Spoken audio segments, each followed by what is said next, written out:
Ramesh from CNA. Mr. Lau Tia Kiang continues to maintain that the Workers' Party has not shortchanged the voters and residents of Hougang, even yesterday.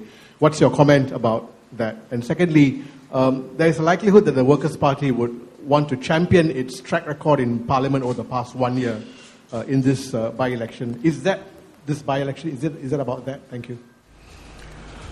Well, this by-election is a local election, as I mentioned. It's about who's the best representative for Hougang residents, who can best help them solve problems on the ground.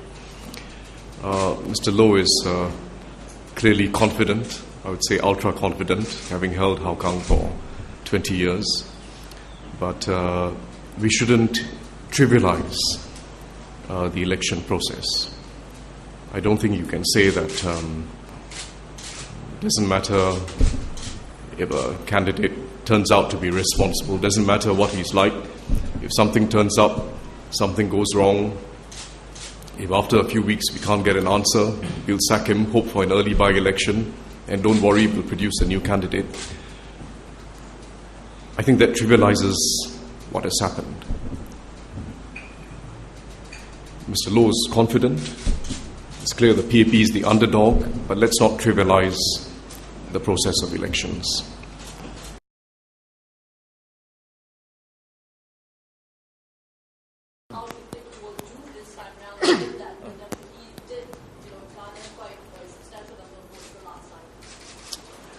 I think it's going to be a tough contest. But we are confident in the work that we have done. We have worked hard before and after G 2011. We have set in place the initiatives, and we continue to deliver results and make a difference in the residents' lives. So what you can get from us is 100% effort, 100% top quality service to the residents, and the best that you can expect from us. Is there any reason as to the timing and why the by-election is called now? Well, the by-election is being called early, within 3 months after Mr. Yoshin Leong's, 3 months after the Hougang seat fell vacant. The Prime Minister made clear his intentions in Parliament. We had to wait for some important work that we are doing in Parliament, the budget, the whole debate, and several other major policies that we've been working hard on. So I don't think the by-election is being called too soon.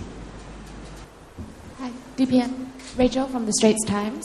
Can we ask if the PAP senior ministers ever considered expanding the by-election to one of the neighbouring GRCs, and why was the decision not made to include any other GRCs? Well, it's that's just speculation, to be frank. The problem we had at hand was a problem about a candidate that turned out to be irresponsible. His party decided to sack him, and we were landed with this very unfortunate problem. Very unfortunate problem. So the by-election is being called to elect a new member of Parliament. Let's focus on that task. Hi, One Gig from Straits Times. Can I find out what will be the PAP strategy for this by-election in Hougang? Desmond? I think when it comes to serving the residents, it is not about that 10 days of campaigning. It's not about the 9 days of work and 1 cooling off day. It is about the work and whether you deliver a difference on a daily basis over the time that you've been here. I think that's the more important part to focus on. If you ask about the strategy, our plan has always been a long-term one. We say what we do, and we do what we say. Before G 2011, I set in place 7 schemes.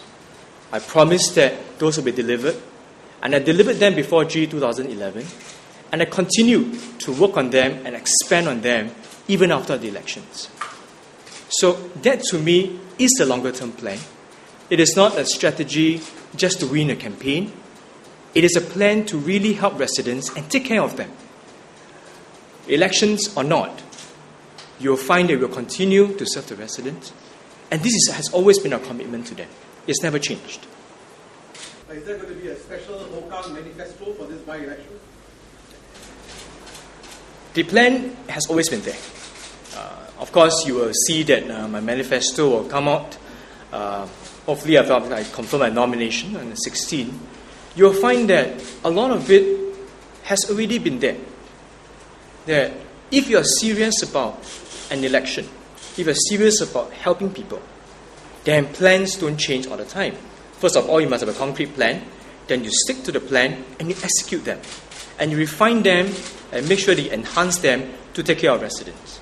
So are we going to change taglines? Are we going to change slant just on the whim of fancy? Just because tides change or shift? That's not going to happen. Because there are real concerns on the ground, and these real concerns need steady, concrete, long-term plans. Can I then check what are the real concerns on the ground there, and whether the national issues now, MRT, what have you, may have some bearing on these things?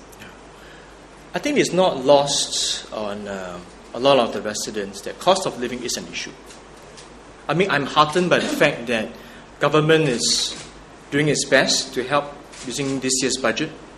But at the same time, we know that there will always be gaps. And there's always opportunities for us to do more. So if you look at the schemes that we have done, subsidized transport, helping to cut the cost of healthcare, for senior citizens, make sure they take care of them at their home, make sure that for people looking to upgrade themselves, look for jobs, we provide a job hub. Then we have very concrete steps to address those cost of living issues.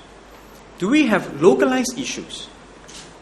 Yes, you have seen me going out to push for the fact that we need more commercial development, but taken on a holistic basis. That if we see issues on the ground, we must be prepared to champion them and let the government agencies know that Hougang residents has asked for this, and can we do something together and take care of them? I think this is where we're coming from. So we've been solving things, helping out at the national front, and we are also very prepared to tackle local issues as long as residents come to us on it. National issues, would it actually affect the sentiments of residents here? I think for residents, many factors will play in their mind once comes to voting. But I really hope that my residents can focus that on this by-election, it is really about selecting an MP that will take care of them, not only now, but also for the long-term interest. Be prepared to voice out their concerns, and be prepared to act on them. So I think this is what the by-election is about, and you will see us continue to reinforce that, and I think that the residents will appreciate it. I think if we were having by-elections in several constituencies or GRCs, national issues would clearly be a factor. This is a by-election in one single member constituency, and it is a local election.